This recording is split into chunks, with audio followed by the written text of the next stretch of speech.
Welcome to Panel 1 of Justice Thomas's 30-year legacy on the court, Safeguarding the Structural Constitution, Federalism, and the Separation of Powers. Please welcome our host, John Malcolm, Heritage's Vice President of the Institute for Constitutional Government and the Director of the Meese Center for Legal and Judicial Studies. Well, welcome everybody to the Heritage Foundation. On behalf of Heritage and the Gray Center at the Scalia Law School, we are delighted that you are here for this very important occasion. I would remind people when they're here in the auditorium, please wear a mask, and also we would very much appreciate it if you would check to silence your cell phones ahead of time. We are so happy that you are here to help us celebrate with this all-day symposium the occasion of Justice Clarence Thomas's 30th anniversary of his confirmation and appointment as an Associate Justice on the Supreme Court. I hope you will agree that we have an outstanding series of panels exploring Justice Thomas's impact on the court and on the law. We're going to get right to it. The moderator of our first panel is John Yu. John is the Emanuel Professor at the University of California at Berkeley Law School. He is a prolific author and commentator. He served as a Deputy Assistant Attorney General in the Office of Legal Counsel at the Justice Department during the Bush administration, and he also clerked for Judge Lawrence Silberman, whom we will be honoring later today, and for Justice Thomas. And with that, John, I turn it over to you. Thank you, John. Thank you, everybody, for coming today. I'd like to thank John Malcolm for putting me on the schedule at 8:30 in the morning after I flew from California. It's 5:30 my time. It always does this to me. This is the revenge of the Civil War reenactors upon us out in California. I also congratulate the Heritage Foundation for your new president, who was just announced this last week. And you might have heard this very nice jazz music while we were coming in. I assume that's all going to be changed to banjos and other kind of Texas music for all the internal heritage music systems. And I also want to thank all the judges here who are participating. It was I was expecting when we were organizing this panel that it would be extremely difficult. Not having been a judge myself, never having sat in on a judicial conference, I expected them to make demands, yell, scream, but they were all so accommodating and cooperative. This was not what I thought judges were like at all. So we've got a great division of authority. Is this a statement about Larry? I got Silberman later, don't worry. And so you all know who they are. I'll just introduce them all very quickly. And then I thought before we got to the substance of it, ask them to share any story or encounter with the justice that they had over their years on the bench. So all the way on the far left, Judge Tom Hardiman from the Third Circuit, my home state of Pennsylvania. Next to him, Judge Neomi Rao. I call her Naomi because she's younger than me. Judge Naomi Rao from the DC Circuit. Judge Edith Jones from the Fifth Circuit, and Judge Bill Pryor from the 11th Circuit. So, Bill, why don't you start? Do you have any, before we talk about the substance, do you have any story or? Yeah, so I think the first time I spent a meaningful amount of time with the justice was in a visit to Tuscaloosa, Alabama, to the University of Alabama Law School to give the Albritton lecture. Harold Albritton is a federal district judge in Alabama, and he is just, I think, 4 or 5 generations of Alabama lawyers from the Albritton family. And they have a lecture series that almost every justice of the court has participated in. And the justice came down for that visit, and often they schedule it in conjunction with a football game. Surprise, surprise. And that weekend was the Alabama-Tennessee game. We refer to that as the third Saturday in October.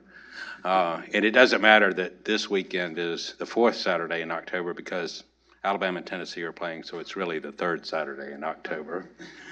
And the bad news is, Justice Thomas is quite a fan of college football. He regaled us with stories the night before about his love of NASCAR. But he arrived at Bryant-Denny Stadium, and he's a Nebraska fan, for those of you who don't know it. And Nebraska had, as they have been having now for quite a while, a tough morning. They had played the 11 o'clock game against Iowa State, and this was before Iowa State would be ranked. And Iowa State had beaten Nebraska. And I would say he was not in the best of moods when he arrived at the stadium. But it was remarkable to see his interaction with people at the stadium, and particularly just restaurant, cafe type service workers, but also members of the board of trustees of the university. And everyone wanted to meet Justice Thomas, have their photograph taken with Justice Thomas, chat with him about the day and the game. And he really loosened up pretty quickly. This was 2009, this ended up being a really close game. This was Coach Nick Saban's first national champion season at the University of Alabama, and an undefeated season was on the line. Lane Kiffin was the coach at Tennessee, and it ended up coming down to a field goal on the last second that Alabama blocked. And by then, it was remarkable to see the justice's transformation through the afternoon. He really got into it. I mean, he was totally into this very close back and forth game. And when Alabama blocked the field goal to end the game, what is known back home as Rocky Block, the stadium erupted, and it was just pure joy on his face. And this was, to me, captures the real Clarence Thomas, really, in so many ways, such a regular person, genuinely warm person who has a love of life. He was so popular with so many just regular Alabamians who were so honored to meet him, and who he met and made every one of them the center of his attention as he met them. So it was really a terrific beginning to what has become a great friendship. Good. Having gone to college, I didn't know football was played at the collegiate level. This is very interesting to me. Judge Jones. I don't talk football anymore. Well, there's not much to say. After my father spent every weekend glued to the football games, and he died before before the Southwest Conference failed, and therefore a year later there would have been no Texas versus Texas A&M Thanksgiving game, and had he not died, that would have killed him. So that was the end of my interest in football. So I can't talk about that with Justice Thomas. I will be briefer than Bill because I think I met him when my law clerk, Greg Coleman, was in one of his early classes of law clerks, and you all may know about Greg. And I came up to invited myself up to visit Greg, and the justice ushered me into his office, and we started talking. And what is an introductory conversation with him often turns into at least 30 minutes. Yeah. But in the ensuing years, we've had a number of those conversations. And I agree with Bill. The thing about Justice Thomas is what you see is what you get, and in fact you could call this jurisprudence, the jurisprudence of what you see is what you get. I love him to death. I love Virginia. I love their stories about traveling around the country in their RV, where they stop often at a parking lot of a Walmart or a Home Depot or something, and there are a lot of other people there in their own RVs, and nobody knows who he is, which doesn't bother him in the slightest. One problem we have nowadays is sort of that some judges would rather be personalities than judges, and that does not characterize him. And I'll say one other thing. I had the privilege of attending Hillsdale College when they inaugurated their new chapel a couple of years ago, and he gave the inaugural address. And if you're interested in gaining a real insight into the mind and soul of a man who believes deeply in God, as well as in the Constitution and the American system, I urge you to read his inaugural address for that chapel. Thanks. Great. So I first met Justice Thomas when I interviewed with him for a clerkship, unsuccessfully the first time. So that was the first time I had the opportunity to meet Justice Thomas, but it all worked out in the end, in part because I was working in the U.S. Senate and saw the justice in the cafeteria, and eventually that led to a clerkship somehow. But I don't know, I definitely don't have any football stories with the justice, but having been his clerk, really one of the greatest privileges of my life to clerk for such a man and such a jurist. He has taught me so many lessons about not just the law, but about how to be a great person in the world, watching him interact with his colleagues, but with everyone in the courthouse, from the person in the cafeteria to the man rolling the books into chambers, to the woman, running the elevator, because the Supreme Court still has people who run the elevators. It's a real lesson in humility and in life. So for me, it's been one of the most significant relationships I've had in the past 20 years. And Neomi and I share that. We both interviewed with the justice and were not hired, but I did not stalk him in the Senate to get the job. Hey, Judge Hardiman. I was just minding my own business, eating a tuna fish sandwich or something. Well, everything my colleagues have said about Justice Thomas being a regular guy is certainly true, and there are thousands of stories to that effect, and I have many from when he came to Pittsburgh, and I had the privilege of being one of his interlocutors at Duquesne University. But the story I want to share with you is in the category of the things people never hear about Justice Thomas. And I think they've heard more and more about how he treats every human being with dignity and respect. But this was a very special trip that we took to Washington. Actually, Judge Dick Leon was visiting Pittsburgh, and he was looking at some photos in my chambers, and he asked me about a particular photo. And I said, well, that's my little brother through the Big Brothers Big Sisters program that I've been involved with for many years in Pittsburgh. And he said, oh, well, tell me about him. I said, well, one thing you'll like, being a Holy Cross guy, is he's a big fan of CT. He said, oh, really? I said, yeah, you think there's any chance I could get him an introduction? He said, let me work on that. So I got a phone call from Judge Leon, and a few weeks later, my little brother and I were on our way in the car from Pittsburgh to D.C. We watched 2 oral arguments, and then my little brother got an audience with someone he really admired, whose autobiography he had read a couple of times. And of course, I assumed it was a 5-minute photo op, shake hands, wonderful, good to see you, but no. He sat us down, and about an hour and 20 minutes later, he said, well, there's a dean of a law school out there, and I was supposed to see her about 50 minutes ago, so I think you guys better get moving. But it was one of the most extraordinary and profound meetings I've ever seen, the way he got to know my little brother, the way he listened to him, the way he counseled him and advised him about the challenges he would face growing up in this country. And it still really moves me to this day. And respected the justice for many, many reasons, but that one's very high on the list. Thanks, Judge.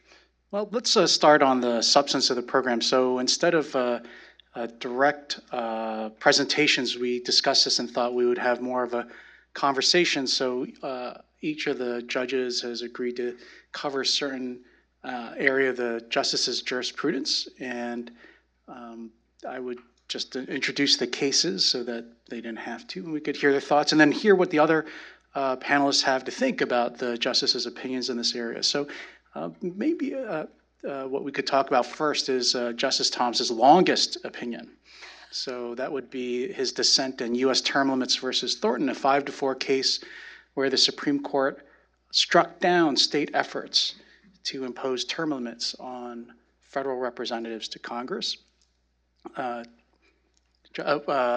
Justice Stevens wrote the majority opinion, and Justice Thomas wrote the lead dissent. Judge Jones, do you want to start off with that case? Yeah, well, when John assigned this to me, I hadn't read the case lately. Maybe I never read it at all because, frankly, I don't read some of the Supreme Court cases that I don't think I'm ever going to have to deal with because they're so darn long. Well, it turns out, John giggles, this was supposedly the longest opinion that Justice Thomas has written. So I kept reading and I kept reading and I kept reading. Of course, it's long because it's full of substance. And I am borrowing a couple of my thoughts here from Professor Ralph Rossum of Claremont, who I met years and years ago at a judicial conference that was later outlawed, called Understanding Clarence Thomas. He wrote a book, Understanding Clarence Thomas, The Jurisprudence of Original Meaning, which is a very thorough rundown. But the basic idea of Justice Thomas's dissent in U.S. term limits is that the 10th Amendment, which says that all powers not delegated to the United States by the Constitution nor prohibited by it to the states are reserved to the states or to the people, that the 10th Amendment should have allowed the states to add certain additional qualifications for members of Congress. As you know, Article 1 says that the only qualification for Congress is that a person be at least 25 years old, a citizen of the United States for a period of time, and a resident, an inhabitant of the state. And the question in the case was whether the people of Arkansas validly enacted a state constitutional amendment that said that if a person had been in Congress more than, I think it was 3 terms, that if they wanted to stand again for that office, they had to do it by write-in ballot. In other words, it didn't really take them off the ballot. It said that the voters had to deliberately choose them. 5-4 decision. Justice Stevens goes into original meaning at great length. Justice Thomas goes into the original meaning of the 10th Amendment at even greater length. I think the principle, he starts off with a textual exposition of the 10th Amendment.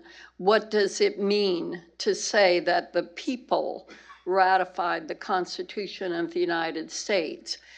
Justice Stevens's argument is predicated on, well, this is by the people, ratified by the people, and therefore these qualifications are exclusive to the Constitution and may not be interfered with by the states.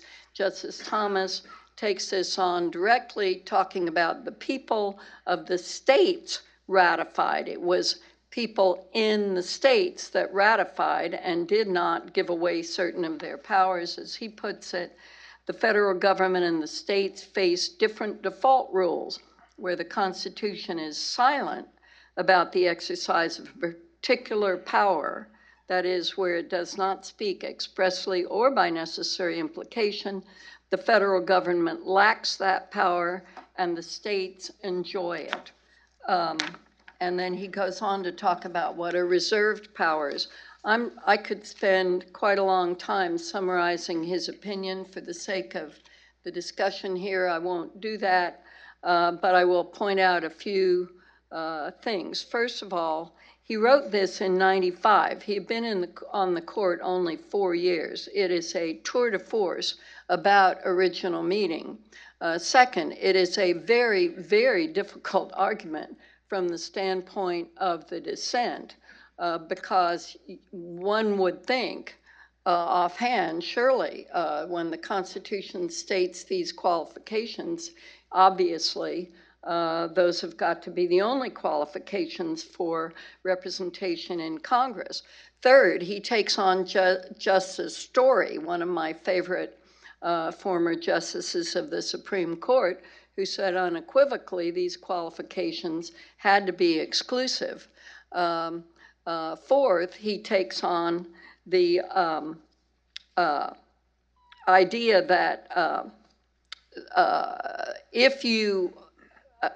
the idea behind what Justice Story said was if they're not exclusive, then states could undermine the very principle of representation in Congress in two ways, either by setting qualifications so high that effectively they weren't participating in Congress because they couldn't elect many people, or by setting them so high that they were moving back toward an aristocratic or oligarchic conception of the office holding, which is what the framers in part were trying to avoid.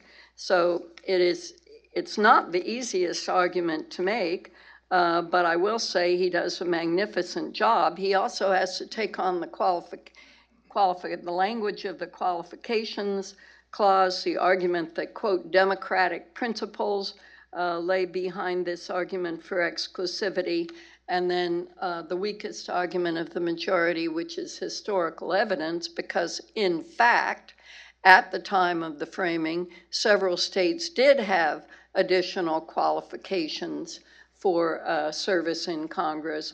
And in fact, if the qualifications stated in the Constitution are exclusive, then a state can't bar a felon from serving in Congress. Not that that hasn't happened before, but they can't literally prohibit it.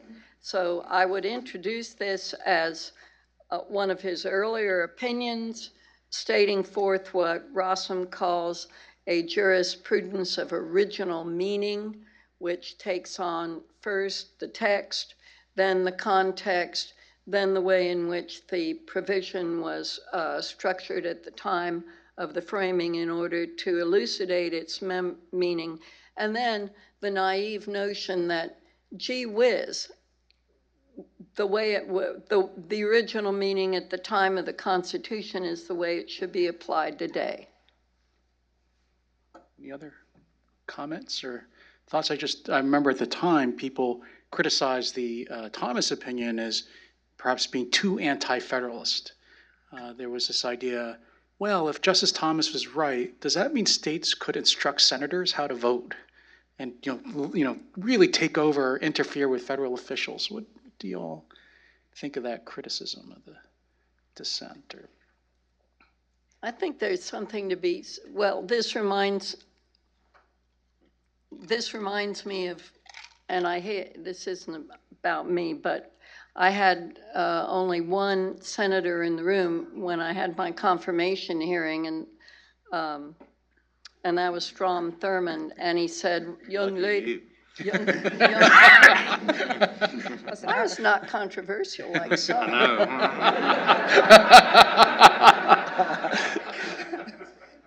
And some who didn't learn their lesson and continue to be so. I don't speak ill of the dead when I say he asked me the question, young lady, what do you think is the role of the 10th Amendment? And at that time, 1985, having litigated only a couple of constitutional law cases and an otherwise career devoted to general litigation and bankruptcy law, I said, well, sir, the Constitution gave certain powers to the federal government, and whatever it didn't give to the federal government were retained by the states. He said, young lady, don't you really mean that the states gave few powers to the federal government and all the rest? I said, oh yes, sir, you're right about that. And I do not think that that is the theme of this. The only way in which I think you could fairly make the argument that John is saying is by somehow saying that the idea that the people acting in the states ratified the Constitution somehow means that you have, overweening state authority. And it's very amusing. He starts out the dissent by saying it's ironic that the court bases today's decision on the right of the people to choose whom they please to govern them, when in fact this measure had been adopted by a state constitutional amendment. And later on, what is the other case I was looking at? In the voting rights, in one of these later, more recent cases where the voters, it was the Arizona Independent Redistricting Commission case. You have a 5-member majority of the court saying, Arizona adopted this Independent Redistricting Commission as a matter of a ballot initiative, and therefore this is entitled to the highest deference. And the argument, of the dissent was Article 1, Section 4 says congressional districting must be done by the legislature. So it was in flat contradiction to the Constitution. And Thomas, in his dissent, says, well, it's very ironic that they're talking about deference to ballot initiatives here when they're not paying any attention to them in things like term limits, abortion, the sanctity of marriage, and so on. Judges, any concurrences or dissents? No? No. Okay, let's move on to the next federalism topic with Judge Hardiman, who has agreed to talk about 2 cases, United States versus Lopez and Gonzalez versus Reich. U.S. versus Lopez was about the conviction of a child who brought a gun to school in violation of the Federal Gun-Free School Zones Act. At the time, of course, the New York Daily News, with its usual scholarly acuity on the front page, said, "Case of pistol-packing Pee-wee makes it to the Supreme Court."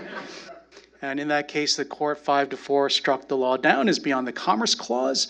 Justice Thomas wrote a concurrence. And Gonzalez versus Reich is a 2005 case where the court, I think to the surprise of some, upheld the Controlled Substances Act in a case where one person grew marijuana at home, gave it to another person. Believe it or not, this case, the facts of this case arose 4 blocks from my office in Berkeley, California. Who would have guessed? However, in that case, the court, by a 6-3 majority, held that the Commerce Clause could reach the gift of marijuana because in the aggregate, it had a substantial effect on interstate commerce. Justice Thomas wrote a dissent. So, Judge Hardiman? Sure, thanks, John. Like the case Judge Jones presented, Lopez is, we could say, early Justice Thomas, 1995.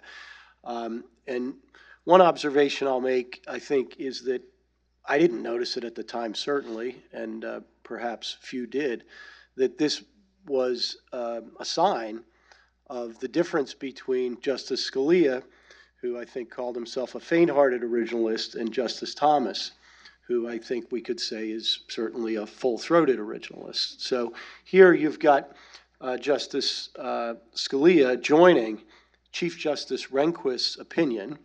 So he and Justice Thomas were on the same side in this case, but Justice Thomas writes the concurrence, as John said, and Justice Scalia doesn't join it. There were many other times where Justice Scalia or Justice Thomas wrote separately and they may have joined, but here Justice Scalia doesn't join Justice Thomas's very textualist, very originalist concurrence, which is essentially a critique of the substantial effect notion that anything that has a substantial effect on interstate commerce is regulable under Article 1, Section 8 of the Constitution. And in that concurrence, Justice Thomas said that we've said that Congress may regulate only commerce among the several states, not only commerce among the several states, but also anything that has a substantial effect. This test, if taken to its logical extreme, would give Congress a police power over all aspects of American life. And that's a theme that he's returned to again and again, and he returns to it in his shorter separate dissent in Gonzalez versus Reich. He's expressing this concern that if we read the Commerce Clause power so broadly, as the court has read it since the New Deal cases, according to Justice Thomas, it would give the federal government unlimited power. So right away, he's staking out this structural concern about the balance of powers between the federal government and the state governments.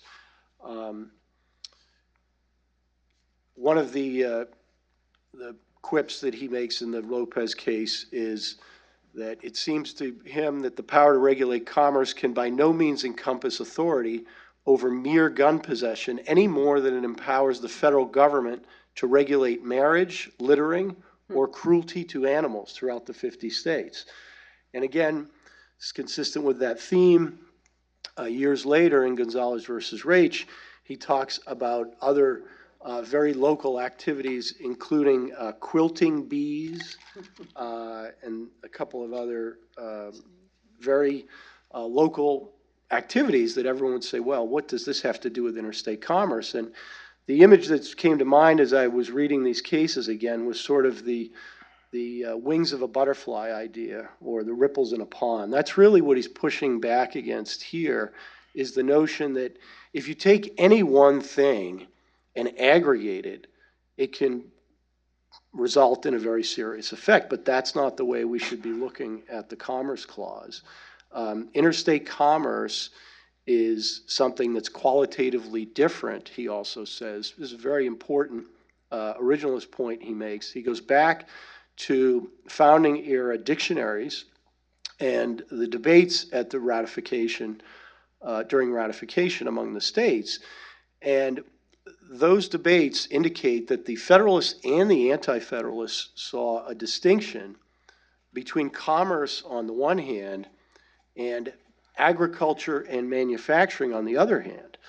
And if Justice Thomas is right about that, then what does that say about Wickard v. Filburn, for example? So he makes this distinction between transporting goods and selling goods, trading across state lines, which is right within the heartland of Article 1, Section 8. And on the other side of the equation are agriculture, manufacturing, producing things out of the ground or in the factory. And that's qualitatively different than commerce. It doesn't become commerce until it starts to get moved interstate. So that's a very important sort of first principle argument that he staked out very early in his jurisprudence, and it's certainly continued consistently over his 30 years on the court. And again, another important distinction in Gonzalez v. Reich is Justice Scalia is now against Justice Thomas, right? So in Lopez, they're together on the result, but not together on the ratio. But in Gonzalez, they're against one another. And I've often wondered, one of the questions that I wish I could have asked Justice Scalia in private was, if Reich had a couple of grapes in the backyard and was making her own wine, would you have come to the same result? I don't know. But Justice Thomas, clearly this was a bridge too far for him.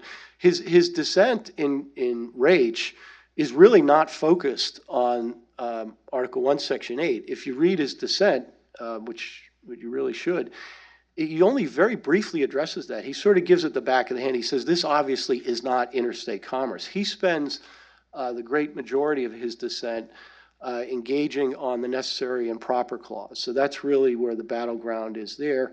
He explains why he disagrees. And Justice Scalia's separate concurrence in Reich focuses on necessary and proper.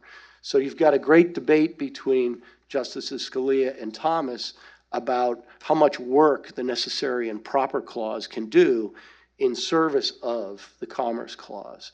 So these are two really wonderful opinions that you could sort of keep coming back to and never, at least for me, never get tired of. Just brings a question to mind for all of you as judges. What do you think about the Justice Thomas's approach to precedent?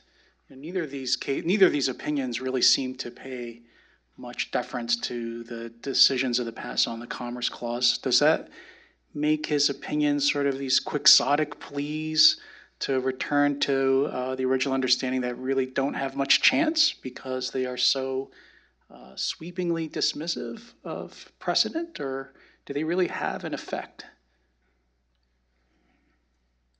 Well, one thing I did notice on that issue, John, is that Justice Thomas drops a footnote in Lopez, which is, I think, a response to the notion that he's trying to just upend the apple cart completely. What he's saying is we need to re-examine our Commerce Clause cases.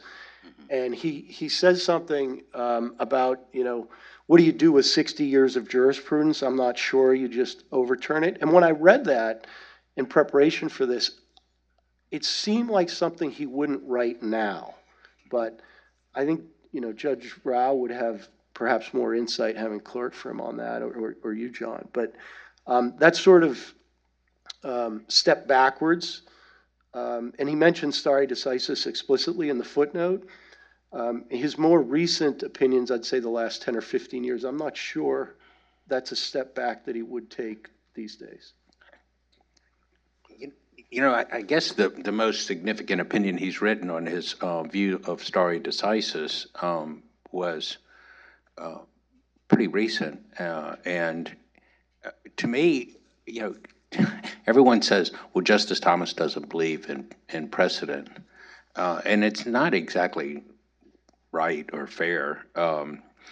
He thinks what we take an oath to uphold is the Constitution, and it's the Constitution that's the ultimate touchstone, and that's what matters first. But if you want to look at a fairly recent example of where precedent makes a difference to the justice, look at the Gamble decision. And Justice Thomas had been one of the early skeptics of the notion that the double jeopardy prohibition would allow a state to prosecute someone for an offense, have that individual acquitted, but then a separate sovereign, the federal government, could prosecute that same offender for essentially the same conduct. And then the court decided to re-examine extremely settled, long-standing precedent about just that. And at the end of the day, the court stuck with its precedent. And there was Justice Thomas in the majority. I think it was 7-2 was the final vote, with Justices Gorsuch and I think Ginsburg in dissent. And Justice Thomas, looked at it and said, now that we've had that opportunity to examine this, there are good arguments on both sides, but I can't say that this is demonstrably erroneous in the language that Caleb Nelson scholarship, introduced to us all, and he stuck with the precedent. So it's, I think in that's in keeping with the footnote that you read, Tom. Go ahead. I do think Justice Thomas's views have become perhaps a little bit less favorable to precedent over time. I mean, he says in Seal of Law, I think he says something, he says, we simply cannot compromise when it comes to our government's structure, he says, in calling for overruling Humphrey's executor. But I think his view, to Judge Pryor's point, I think his view about precedent is more nuanced than people often think.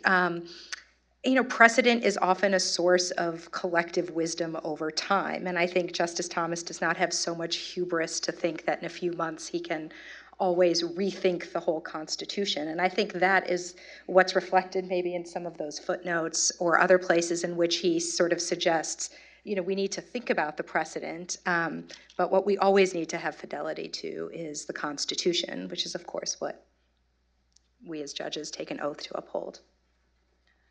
Yeah, I think you can see that he takes most issues step by step over a period of years. And a good example of that is his opinions in the Voting Rights Act area, where in 1999, in one of the Voting Rights Act cases, he said, just remember, Section 5 of the Voting Rights Act, which required pre-clearance for every single change that a state or municipality might make in a voting regulation, had to be pre-cleared by the U.S. Justice Department. He said, just remember the huge federalism costs that exacts. And then a few years, it was finally 10 years after, then in the Northwest Mud case, argued by my former clerk and his, Greg Coleman, the court gave a minimalist ruling, and Thomas files a concurrence saying that we really should have ruled on whether Section 5 is constitutional at this point in time. That case was 2009, and then in Shelby County, just a few years after that, the court said, well, and picked up most of the things that Justice Thomas had said in his concurrence in the Mudd case, and said, well, now we say that the coverage formula, which is Section 4 of the Voting Rights Act, is in fact unconstitutional. Section 5 is looming out there to be reinstated if Congress decides to apply preclearance, say, across the entire United States, and then we'll see how far the Fifth Amendment goes. But he points out he wasn't making a full exposition about Section 5 in 1999, but 6 years later he was ready to do that, and and that argument is still out there because, sadly, whatever you allow Congress to do, it probably will do someday.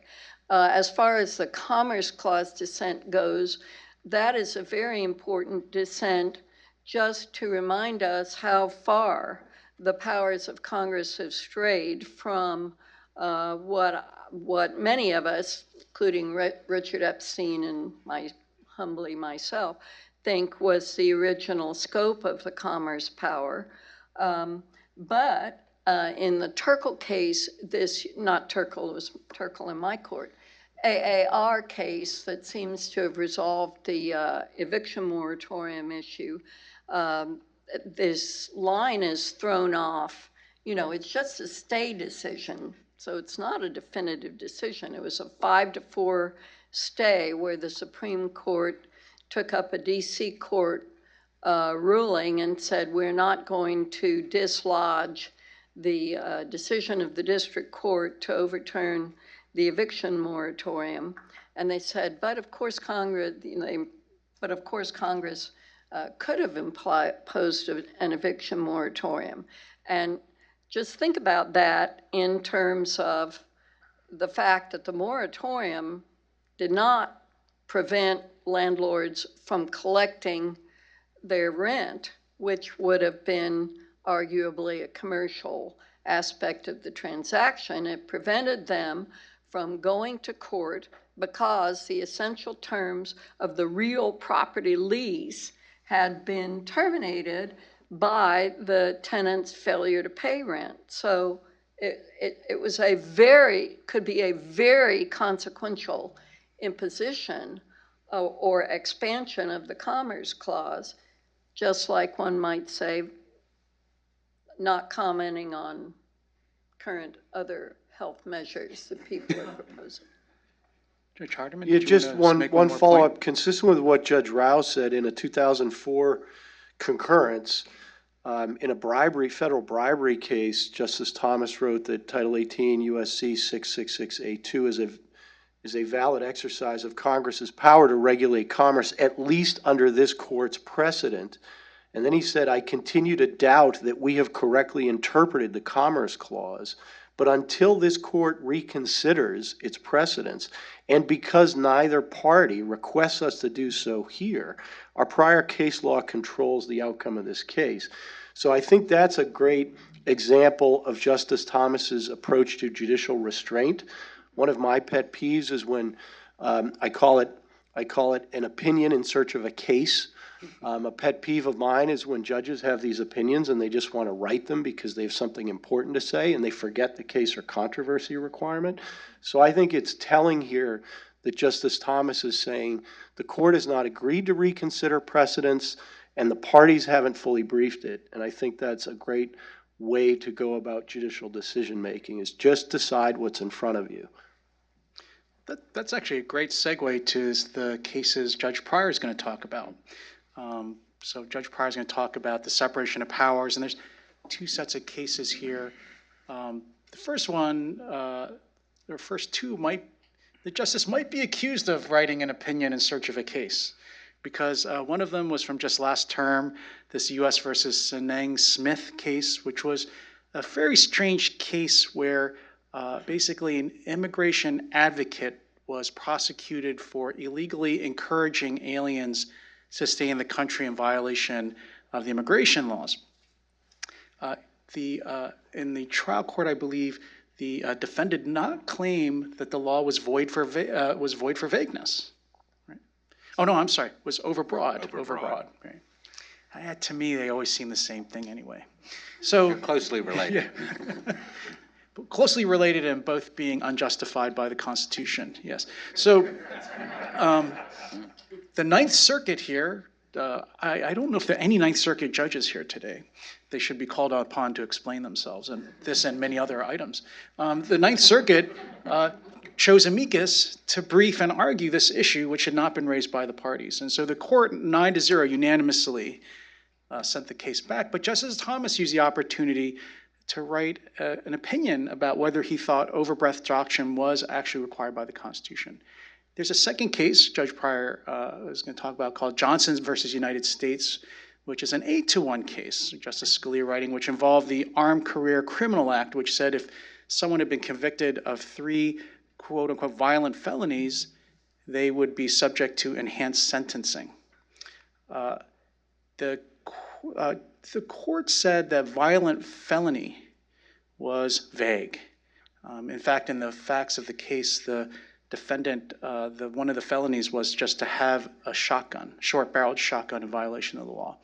Justice Thomas used this case as an opportunity to discuss whether the void for vagueness doctrine had any real roots in the Constitution. Yeah.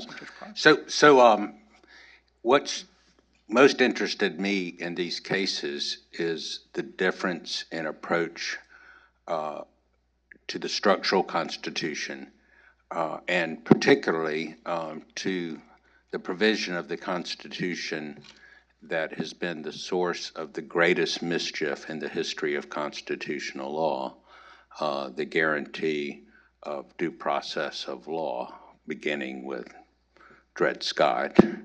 And the difference in the approach to those issues between Justice Scalia and Justice Thomas.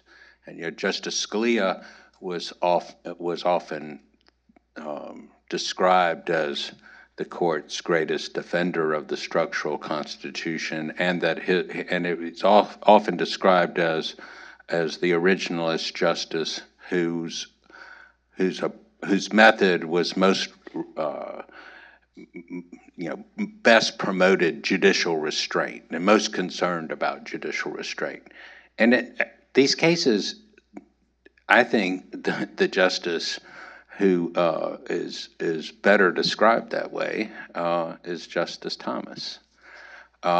So his concern, well, I'll start with Johnson. So the Armed Career Criminal Act had been, and its residual clause, this definition of what is a violent felony, had come before the Supreme Court on 3 previous occasions, and on 3 previous occasions, the Supreme Court had applied it to crimes committed by offenders who were getting longer sentences, triggering a lengthy mandatory minimum sentence, and on 3 occasions, the Supreme Court had upheld the constitutionality of this statute.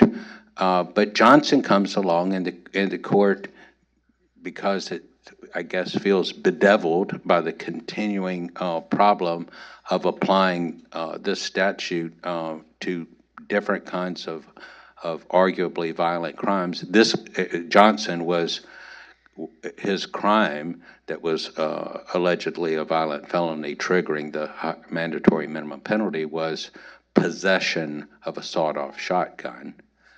Justice Thomas thought it easy to say that the mere possession of that weapon was not itself a violent felony, but he refused to go along with the court's and Justice Scalia's approach of declaring this statute that they had 3 times before upheld as void for vagueness.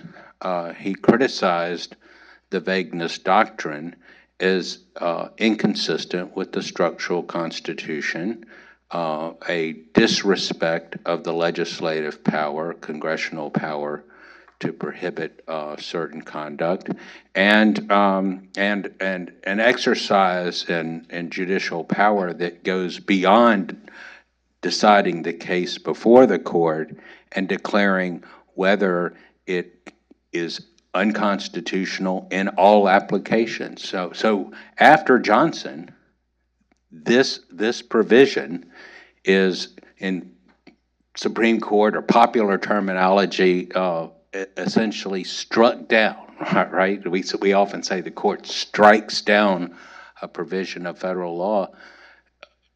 Justice Thomas takes issue with that. Courts don't strike down. Courts don't repeal. Courts don't remove provisions from the United States Code. Courts decide cases, and the case before us is an easy one. The case before us is one where this possession of this weapon is not a violent felony within the meaning of the act, but we have no occasion or no right to be saying anything about other cases that are not before us. He then does the same thing with the overbreadth doctrine in the Sinning-Smith case a few years later. And he criticizes the overbreadth doctrine and says, look at what we're doing in the name of due process. Instead of evaluating whether this individual's speech is protected by the First Amendment, we're asking whether this state law and so this has both horizontal and vertical structural restraint concerns for Justice Thomas. Both vagueness and overbreadth doctrines work with respect to both structural restraints. We're asking, well, when in a hypothetical case, this law might be applied to protected speech. And we're not asking whether this individual has a real injury here. We're asking whether it might be problematic in another context. And we're again pretending that we have this power, that's what is essentially a legislative power, to balance certain cost and benefits and to protect certain speech that's not the speech engaged in by the person who is before us. So in a real sense in this area, he's parting ways with Justice Scalia, but here is Justice Thomas, who's the defender of the limits of judicial power, the defender of restraint, and the respecter of the structural constitution. Great. So I ask you, Judge, and other judges also, is there a consistency to Justice Thomas in these opinions about the attitude towards judicial power? I can't help but notice in the Commerce Clause cases, he's calling for the court to be very active, striking down lots of federal laws, hundreds and hundreds they would be. In your example, Judge Pryor, he's actually claiming courts should step back and be more respectful of Congress and the way its laws, impact free speech or not, or due process or not. And then we're going to talk in a few seconds about his clarion call to really get the courts involved in overseeing the activities of the administrative state. Is there a consistency in his approach to judicial power? Is he a judicial activist? Can we say those words in heritage, John? Is that allowed, or am I going to be removed now by security? I think if I can, Please. I think there is a consistency in the sense that if you look at his opinions in the Commerce Clause, in matters like as I mentioned, the Voting Rights Act, the Brady Act, Prince case, the Supremacy Clause cases. He's very concerned about the structural, the 10th Amendment, structural Constitution as the bulwark of liberty. Federalism, separation of powers, all work together theoretically to protect the individual liberties of the people. And part of the potential for abuse arises from Article 3 itself stepping outside of its bounds.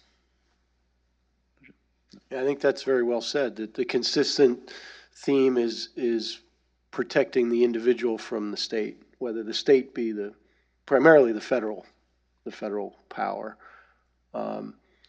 So there's almost an interesting tension there, I think, in the sense that he certainly has a less capacious view of constitutional rights compared to some of his colleagues, but when he sees a right, he's going to make sure it gets protected all the way, and he's not going to compromise. And I think the fact that he has written individually so many times is a great testament to his independence. And that is something we should all celebrate, the fact that a judge is not making sausage the way a legislator would. He is expressing his view as clearly and politely as he can. You might agree with it, you might disagree with it, but you know that it's his view and it's been carefully thought through. Naomi, do you want to go ahead, since we're running out of time Yeah. with the administrative law cases? Yeah, we don't have so much time. So maybe I will just talk a bit thematically about some of his more recent cases about the administrative state. Justice Thomas, as has already been said, is, of course, a committed originalist. He's committed to the original meaning. He has been very focused throughout his career on the text and structure of the Constitution and how that text and structure protects individual liberty. So I think it's entirely in keeping with that much of the focus in some of his separate writings over the past 10 or 15 years has shifted to thinking about how the original meaning of the Constitution is at best in serious tension with the Constitution. So I guess I'll highlight a few things about that. So this is an area in which I think the justices' views have been changing over time. So in 2005, Justice Thomas authored the opinion in a case called Brand X, which had a very deferential view to administrative agencies.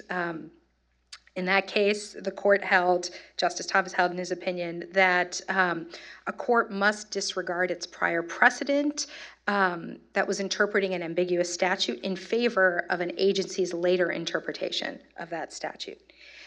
When I taught a class with Justice Thomas on the history and foundations of the administrative state a few years ago, he described his own opinion in Brand X as going to the edge of the abyss.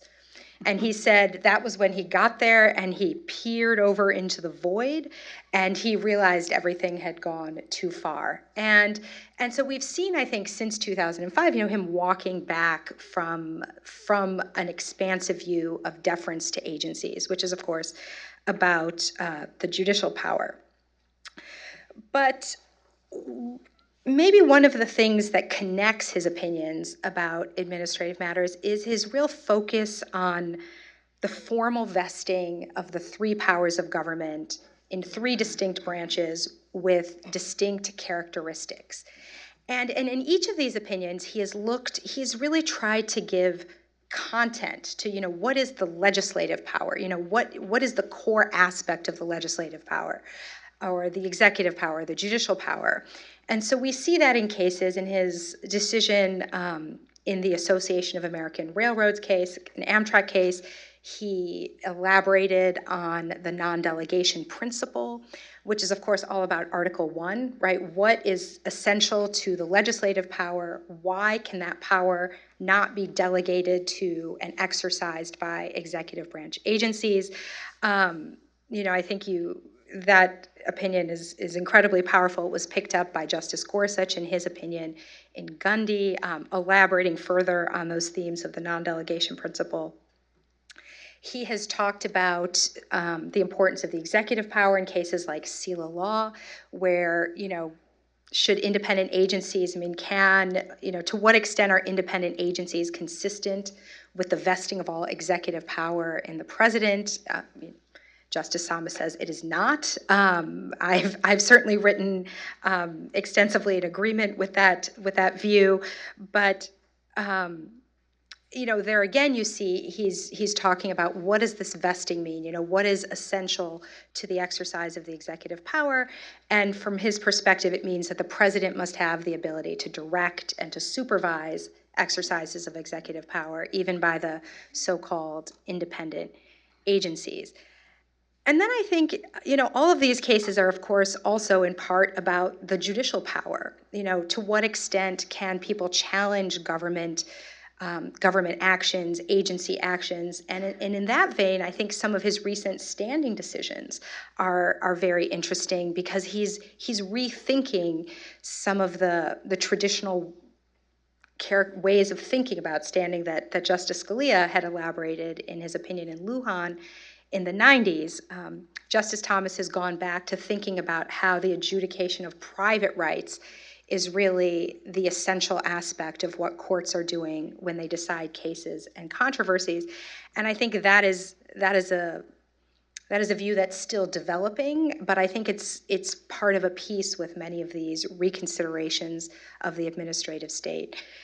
And so to the extent, that Justice Thomas is doing this, it's not, each of his opinions, I think also very importantly, is not just about formalism for its own sake, but really about how the structure of the Constitution and the structure of the government serves to further individual liberty.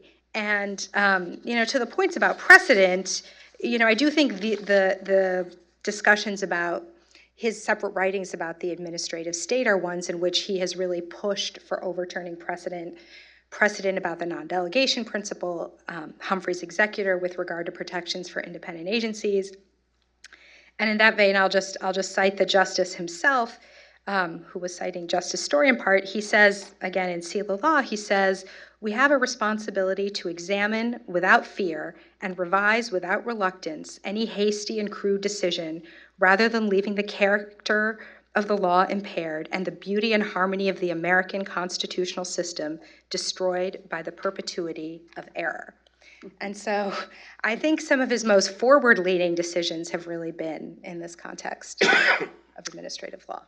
Great. So we have, in the interest of time, we have about 15 minutes left. I would ask questions from the audience. There's people with microphones. If you raise your hand, why don't you just stand up, say your name, make sure it's a question. Please don't engage on your own personal opinion, issuing your own personal opinions from the bench.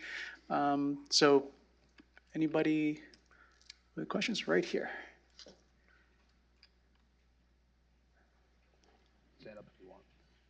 So my name's David. This question I think was probably best for Judge Rao. It touches on the Article 2 vesting clause. In Arthrex, Justice Thomas's dissent laments that the court relies on penumbras and emanations of the vesting clause, of the appointments clause. That seemed surprising to me, given his other writings on the vesting clause and the appointments clause. Was it to you? Should I be surprised? I'm surprised about. Oh, excuse me. Oh, yeah, sorry.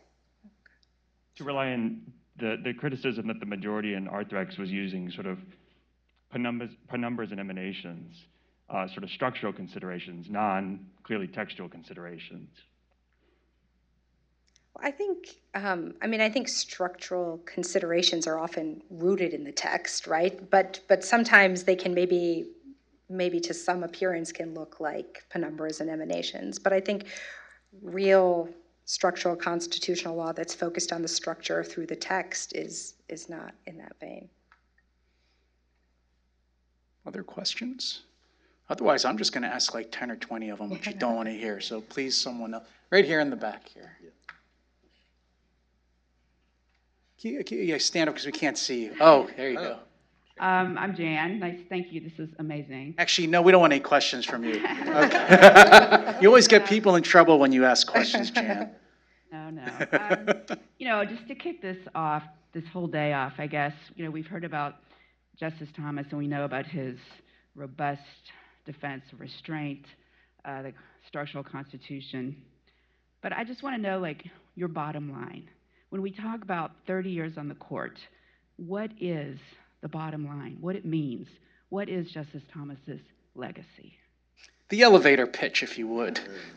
No, just to frame that. I think it's important because people have their own views of Justice Thomas, and what is his impact? What's his legacy?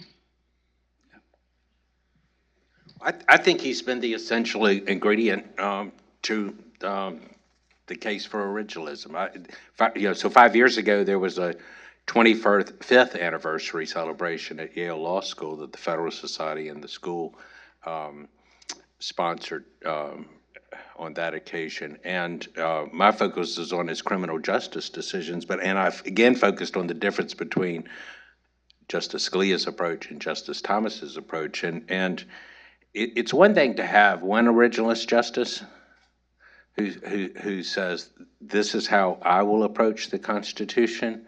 But when you have a second, then the advocates can no longer ignore it. When the court's closely divided, two justices is, twice as important as one. I look back at one of Justice Scalia's most celebrated, perhaps best originalist opinion, Crawford versus Washington. It was Justice Thomas, though, who a few years earlier suggested that the court's approach to the Confrontation Clause needed to be rethought. And that's what led to the opportunity, that's what motivated counsel then to start making the arguments, to doing the historical research and bringing the Crawford case before the court. And as the more senior justice, Justice Scalia had the opportunity to write the opinion. But it was because of Justice Thomas's separate writing that this was something that needed to be rethought. And in many respects, when they would disagree about originalism, one in the majority, one in the dissent, all the other justices were joining their opinions, but they were all arguing from an originalist perspective. And so I would say his legacy is he's been the essential ingredient in really making originalism matter in a way that no single justice could have. Well, the only thing I'd say about that, Bill, is that we've got at least 4 members of the current court who consider themselves originalists, and the widespread view of the legal academia, many in politics, the media, and so on, is to ignore them all. Well, we'll see what happens when you're a lawyer and you have a case in front of those 4. Or some on the lower courts who have been recently appointed. That's certainly true. I'd characterize his importance in 2 ways, although it might be better to do this at the end of the day rather than now. But the first is, as some left-wing publication headlined a retrospective on him about 3 or 4 years ago, they considered him the most dangerous judge in America because he dared to say things and open Pandora's box about arguments that have been sealed shut for decades, and how dare a judge try to do that. And the worst was, he's influencing many young people nowadays. So I think what he has written has been a very powerful influence in that way. And second, in who he is in the fact that he is very transparent about his background, the hardships he has faced, where he came from, and so on. He is the living embodiment of the promise of liberty in America. And we have racialized so many things. Many of my law clerks are living embodiments of the promise of liberty in America, but because he is a Black man, he is courageous, he is independent, they can't, whatever they say about his jurisprudence, which is highly intellectual, they can't get away from that symbol. Well, I don't know if I can improve on that. I think my elevator pitch is, Justice Thomas's legacy is courageous fidelity to the Constitution, wherever that may lead him. I got nothing left after that. No, I think, Bill and Edith summed up well, I think, the jurisprudential legacy. But Jan, I think, let's face it, most of America isn't interested in the things that we're interested in. And most of America doesn't read the things that we read.